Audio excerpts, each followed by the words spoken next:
कथा संकटात सापडलेल्या शेतकऱ्याची सुटका. एका गावात एक शेतकरी राहत होता. त्या शेतकऱ्याच्या आयुष्यात खूप मोठं संकट आलं.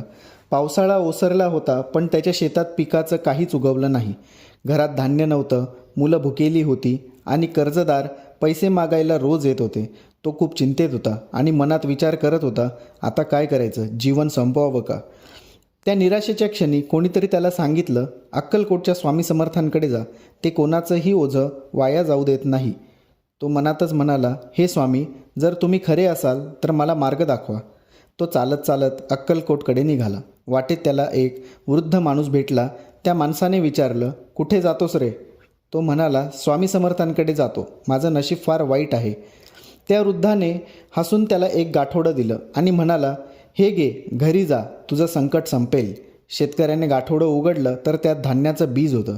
तो परत गेला, बी पेरलं आणि थोड्याच दिवसात चांगलं पीक आलं. कर्ज फेडलं, मुलं सुखात राहू लागली.